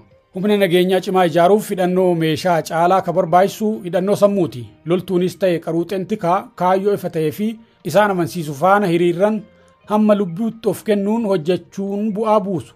Loltuus ta'e qaruuxeen tokko lubbuusaa dabalatee aarsaa barbaachisu kaffaluuf ammoo barsiisa yookiin doktiriinii amansiisaa barbaachisa. Kaayyoon loltuu dhuunfaa hamilee kakaasuuf gareedhaan ammoo tokkummaadhaan akka socho'aniif barbaachisa. Kaayyoo fi ergamni kun ammoo gara himata bulchiinsaa governing narrative garee aangorra jiru sanirraa madda. Qaamni nageenyaa Itoophiyaa sirnoota darban jalatti barsiisa garaagaraa hordofaa ture. Bara sirna murni Amaaraa aangorra ture tokkummaa Itoophiyaa eegsisuu kan jedhu ture. Bara Tigrootaa ammoo mirga sabaa fi sablammootaa diimokiraasii warraaqsaa revolutionary democracy keessatti hammatame tiksuu ture. Bara murni Oromoo aangoo qabate hoo haga ammaatti ifatti wanti dhiyaate hin jiru. Gara jalqabaarratti barsiisa yookiin doktiriinii wayyaanotaa busheessuun kaaraan bakka buufna jedhamaa ture. Yeroo lolli Tigraay eegalu barsiisa Itoophiyaa takkaa kan bara Haile Sillaasee fi darguutu deebi'ee dhufe. Barsiifni sun garuu miseensota waraanaa fi tikaa Oromoo fi saboota kibbaa fi bahaa dhufan kaa'imata sabboonummaa sabaatiin qaramanii guddatan hawwachuu hin dandeenye. Sababa kanaan loltuu dhuunfaas hamilchiisuu hin dandeenye. Tokkummaa raayyaa koheeziin cimsuuf hin fayyadne. Inumaatu ni qoqqoode. Kanaafuu akkuma himata bulchiinsaa barbaachisu barsiifni qaamonni nageenyaa ittiin masakaman qopheessuun barbaachisaadha. Dirqama. Qabiyyeensaa qorannoo ogeessotaa irratti kan hundaa'u ta'us dimshaashatti garuu mirga sabaaf sablammootaa fi tokkummaa biyyaa kabachiisuun ijoo dubbii yoo ta'e ilaalchota gamaa gamanaan jiran walitti harkisuuf gaariidha. Progressive patriotismii fi democratic pluralism gubbatti kaafne san jechuudha. Dhimma humna nageenyaa kanaan wal qabate adeemsi naannoleen maqaa poolisii humna addaatiin waraana mataa ofii akka qabatan gochuu kun saffisaan jijjiiramuu qaba. Sirna federaalizimii keessatti naannoleen mirga ofiin of bulchuu fi nageenya qe'ee keessaa local peace and security eegsisuu qabaatanis humna waraanaa qabaachuu hin danda'an. Nageenya qe'ee keessaa eegsisuuf ammoo poolisiin idileetu gahaadha. Rakkoo nageenyaa poolisii idileetii ol ta'eef humna nageenyaa federaalatu bobbaafama. Kun hafee naannoleen haalli amma maqaa poolisii humna addaatiin raayyaa waraanaa ijaarratanii jiran kun madda jeequmsaa fi diigumsa biyyaa akka ta'e qabatamaan mul'ataa jira. Gara moggaatti naannoleen waldaangessan akka wal lolan irraa gadee ammoo federaalaa fi naannoo gidduutti wal waraansi akka uumuu taasisee jira.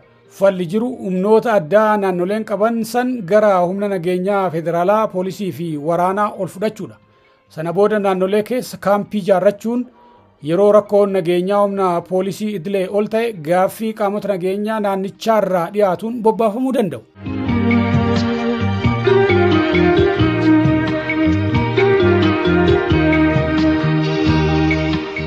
Diinagdee taliiguu. Diinagdeen utubaalee aangoo keessaa hedduu murteessaa kan ta'edha. Akeeka qabsoo Oromoo keessaa tokko saamicha gaggeeffamu dhaabsisuun mirga abbummaa mirkaneeffannee imaammata sirriin masakamaa misoomaan hiyyummaa keessaa ba'uudha. Sababni qabsoon sabaa aangoo dhuunfachuu barbaaduufis kanuma. Gama diinagdeetiin hojiilee sadi guguddaa irratti xiyyeeffachuu barbaachisa. Saamicha dhaabsisuu, guddina fiduu fi qabeenyi biyyattii bifa haqa qabeessa ta'een akka uummatoota fayyadu equitable distribution gochuudha.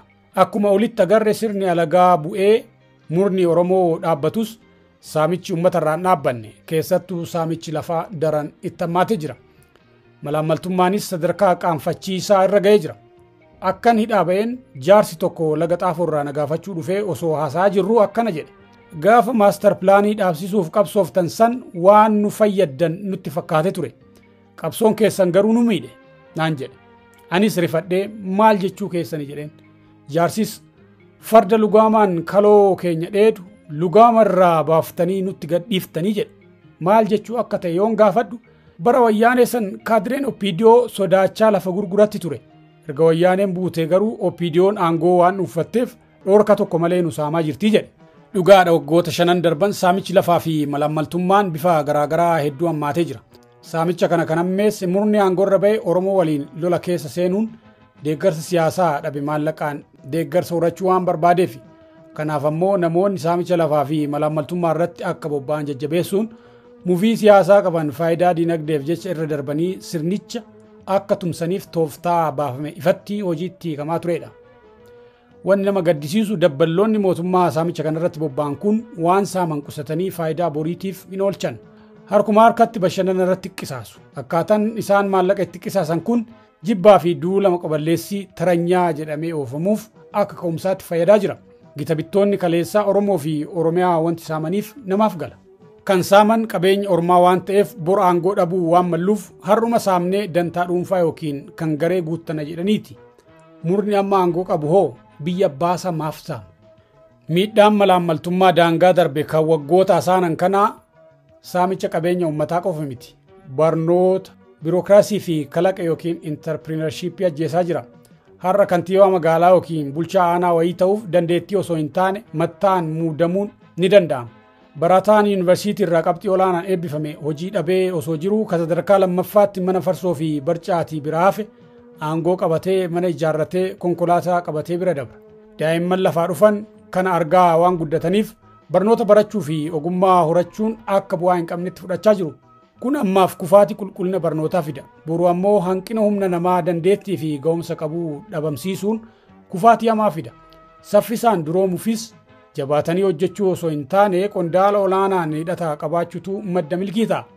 Waggoota 5 kanatti daldalaan halkanii fi guyyaa carraaqqatuu fi maallaqa qusatu qancaraa iyyaalonni karaarraa dhufan osoo waan tokko hin hojjenne investara maallaqa biiliyoonaan sochoosan ta'anii mul'atanii jiru.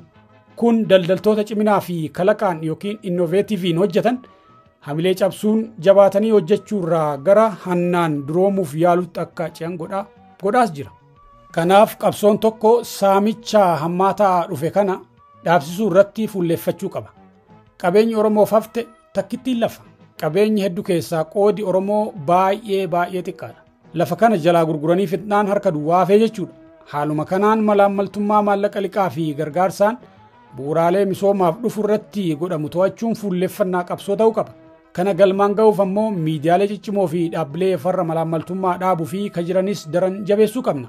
Hojiin lammataa diinagdee irratti hojjetamuu qabu guddina diinagdee fiduudha. Erga gaafa qabsoon qeerroo eegale irraa kaasee diinagdeen Itoophiyaa baruma baraan gad deemaa jira. Ragaa baankii addunyaa armaan gadi kan laallu yoo ta'e bara 2013 irraa kaasee guddinni diinagdee biyyattii gaduma deemaa jira.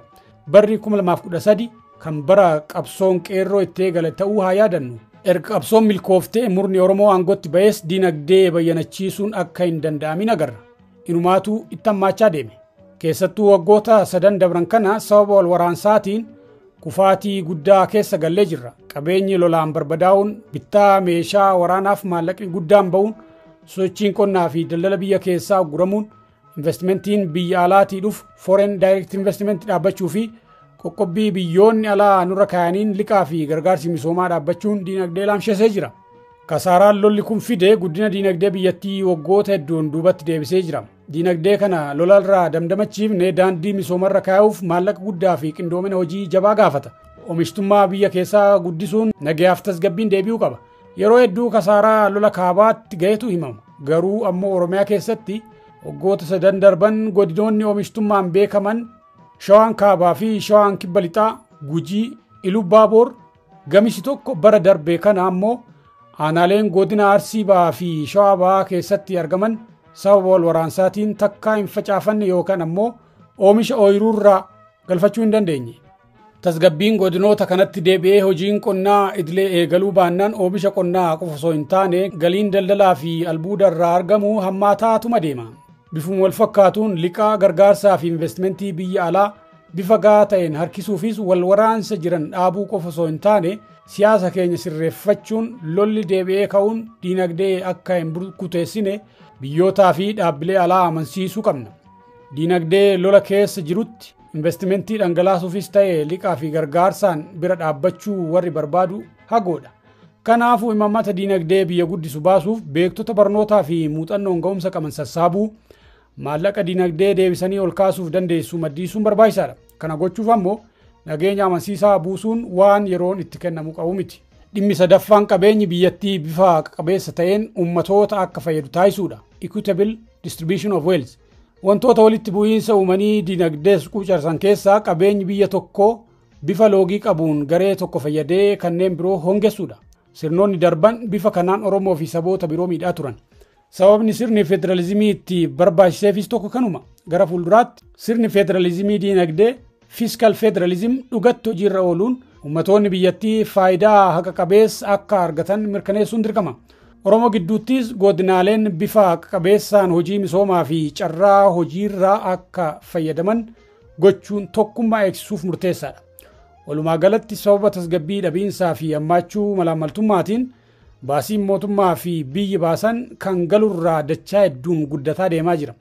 Biyyi waggoota muraasa dura developmental state jedhamuun faarfamtu amma consumer state taate yoo jedhamu dhugaarra waan fagaate miti. Biirokrasiin biyyattii namoota dandeettii qabaniin meritocratic osoo hin taane kanneen malaammaltummaan ol bayaniin waan guutameef hojiidhaan bu'aa buusee diinagdee guddisaa hin jiru. Gama kaaniin ammoo sababa lolaan hojiin misoomaa danqamee baasiin lolaa samii tuqee jira. Biyyi akkasii ammoo gumbii jalaan uratteedha. Hammamuu turtu qullatuun hin ooltu. Waggoota 10 dura saffisi diinagdeen Itoophiyaa itti deemaa ture bara 2025tti biyyoota galii giddugalaa middle income economy taati jedhamee tilmaamaa ture. Har'a garuu hiyyummaa keessaa baatee warra duroomanitti dabalamuu naafu gaaffii fi shakkiin jiru akka biyyaattuu itti uftimoo addaan facaati kan jedhudha. Kufaatiin kun bara mootummaa Oromoo gaawaan jiruuf murna aangoorra jiru qofa osoo hin taane saba kanaafis qaanii guddaadha. Kun ammoo warreen kaleessa Oromoon biyya bulchuu hin danda'u nuun jechaa turaniif ragaa ba'uudha. Biyya tasgabbeessanii hanna hir'isanii caasaa bulchiinsaa namoota ga'umsa qabanitti kennanii diinagdee biyyattii akka bayyanatu gochuun dhimma yeroon itti kennamuu hin qabnedha.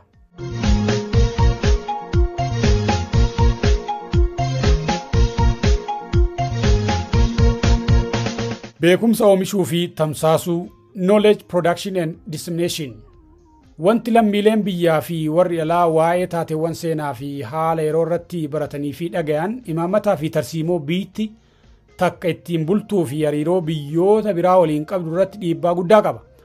Beekumsi seenaa fi haala yeroo ammoo akkaataa murna maddisiisee fayyadutti haqaaramee dhiyaata. Seenaas ta'ee haalli yeroo waan lama hammata. Taatee fi akkaataa taateen sun itti ibsamu fact and interpretation of it abbaan seenaa barreessu, qindeessu, gabaasuu fi miidiyaan tamsaasu taatee tokko haquun yookiin ammoo kalaquun omishin or fabrication akka isa fayyadutti dhiyeessa. Takkaawuu ammoo taateen sun akkuma jirutti ta'ee sababa akkaataa fi haala itti ta'e jallisuun tolfata. Haaluma kanaan beekumsi waa'ee biyyootaa yeroo hedduu akkaataa gartuulee aangoo siyaasaa harkaa qabanii fi kanneen olaantummaa diinagdee qabanii fayyaduun dhiyaata. Beekumsi waa'ee Itoophiyaa hangammaa jirus kan ilaalchaa fi dantaa warra kaabaatiif loogii godhu ture. Aadaa fi seenaa Itoophiyaa jedhamee kan barsiifamuu fi warreen alaatti kan himamus isuma. Taatee haala yeroos yoo ta'e waanuma gamasii dubbatamutu miidiyaa biyyattii to'ata. Kanumatu gurra warra alaas ga'a. Dippiloomaatonnii fi dhaabbileen addunyaa Finfinnee dhufan seenaa fi dhugaa saboota biroo takkaa hin dhaga'an yookiin kan jallate distorted ta'e argatu. Kanuma qindeessanii waajjira muummee mootummootaa isaaniitiif gabaasu yookiin dhiyeessu. Haalli kun imaammata biyyoonni alaa biyya sana irratti qabaniif miidiyaaleen guguddaan gabaasan jallisa. Kanaafuu haala beekumsi waa'ee biyya sanii ittiin oomishamuu fi tamsaafamu kan saboota hunda calaqqisiisu taasisuun ummanni biyyattiis ta'ee warri alaa ilaalcha madaalawaa akka horatan dandeessuun ijaarsa biyyaatiif bu'aa guddaa buusa. Sirreeffama kana fiduuf imaammata yookiin kaariikulamii barnootaa sirreessuun qofti gahaa miti. Yuunivarsiitiilee fi wiirtuleen qorannoo think tankis hojii qindaa'aa hojjechuu qabu. Yuunivarsiitiileen qorannoo ragaa cimaan deeggarame akka dhiyeessaniif barattootaa fi hayyootaaf haala mijeessuu qabu. Wiirtuleen qorannoo ammoo qorannoo yuunivarsiitiileetti hojjetame haxeeraranii yookiin cuunfanii bifa tarsiimoo ta'een qopheessuu qabu. Miidiyaaleen ammoo bifa ho'itaa ta'ee fi xiyyeeffannaa qabuun tamsaasuu qabu. Gama kanaan hedduu duubatti hafnee jirra. Aangoon dhuftee waggoota 5 boodas beekumsi madduu fi tamsa'u kanuma warra kaleessaati. olaantummaa biirokrasii mootummaa, dhaabbilee miidiyaa, imbaasilee fi jaarmiyoota alaa keessatti qabanitti fayyadamuun himata loogii qabutu tamsa'aa jira. Kana sirreessuudhaaf akkuma gubbaatti jennee dhaabbilee fi hayyoonni keenya qorannoo tarsiimoon masakame gaggeessuu irratti cimuu qabu. Miidiyaaleen mootummaa loogii akka dhaaban qofsoo hin taane galtee yookiin inpuutii argatan beekumsa madaalawaa irraa maddeen kan dhiyaatu gochuu feesa. Dabalataanis dhaabbilee federaalaa hunda keessatti hojjettoonni sabaa fi sablammootaa hunda keessaa bifa madaalawaa ta'een kan hirmaatan gochuun dirqama. Dhaabbilee biyya alaa fi imbaasilee keessattis olaantummaan garee tokko lama amma jiru kun jijjiiramee ummatoota biyyattii bifa calaqqisiisuun akka ta'u gochuun barbaachisaadha. Kana hunda qindeessuuf ammoo hooggansi gamaa gamana jiru kan itti hirmaatu waltajjiin qorannoo fi marii Strategic Research and Planning Forum jiraachuu qaba. Waltajjii akkasii sanitti beekumsa sadarkaa yuunivarsiitiileetti madde wiirtulee qorannootiin haqaaramee hooggantootaan irratti mari'atamee bilchaatee bu'uura imaammataa fi tarsiimoo ta'ee gadi buufamuun qaamota garaagaraatiin hojiitti hiikama.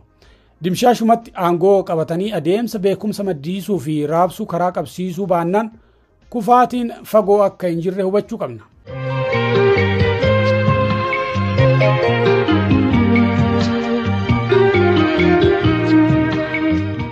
Goolabbii barruu kana keessatti amna dheeraa fi aarsaa guddaa booda qabsoon Oromoo bakka irra geesse rakkoolee tibbana mudataa jiran balaa gara fuulduraa mudachuu malu xiinxaluun injifannoolee hanga ammaa argaman tikfachaa milkiilee gara fuulduraatiif karaa saaquuf hojiilee hojjetamuu qaban eeruun yaalamee jira.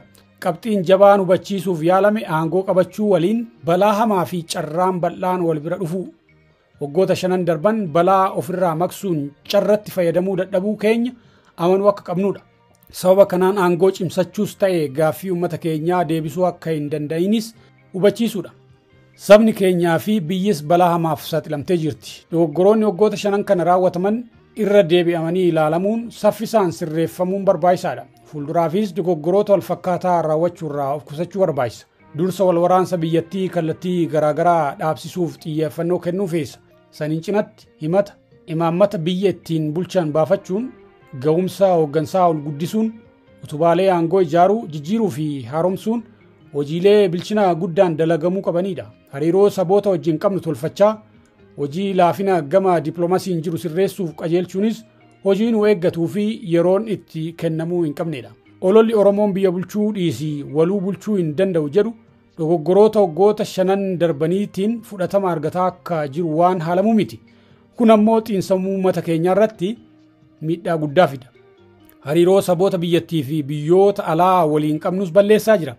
Kana hubachuun hawwii dhuunfaa fi ilaalcha murnummaa moggatti dhiisuun maqaa waloon nu badaa jiru qulqulleeffachuuf hojjechuu barbaachisa. Dhaloonni nu duraa Oromoo dhabuurraa oolchee dammaqsee ijaaree Oromummaa fi Oromiyaa lafa qabsiise. Dhaloonni keenya gateettii isaaniitirra ejjetee aangoo harka alagaatii hanqaaqee baasee murna ofii harka kaa'e. Aangoo san garuu cimsachuu fi dhugeeffachuun dantaa uummataaf oolchuu hin dandeenye. Hojiin ittaan dogoggoroota erga aangootti dhufame uumaman kana sirreessuun biyya tasgabbeessuun diinagdee daandii guddinaatti deebisuun ce'umsa diimokiraasiif karaa saaquun dhaloonni ittaan wal waraansaa fi hiyyummaa akka nurraa hin dhaalle mirkaneessuudha. Oromiyaa fi Itoophiyaa misoomtee fi diimokiraatofti bara jireenyaa keenya arguu dhabuu malla. Garuu yoo xiqqaate Oromoo wal nyaattuu fi biyya diigamte dhaloota dhufutti akka hin dabarsine waadaa ofii gallee ciminaan hojjechuu qabna.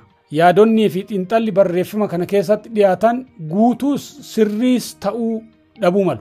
Akeekni barruu kanaa marii godhamuu qabuuf bifa si'eessituutiin karaa saaquudha. Barreeffamicha irratti qeeqa dhiyeessuun gaarii ta'ee karaa irra wayya jedhamee yaadamu dhiyeessuun daran faayidaa qaba. Barreeffamicha gabaabsuu fi wantoota garii ifatti baasuu diddaaf jecha qabxiilee hedduu bifa dimshaashawaa ta'een kaayuun filatamee jira. Qabxiilee ifa hin taane marii qaamaa fi sabquunnamtii garaagaraatiin goonuun daran ibsuuf qophiidha.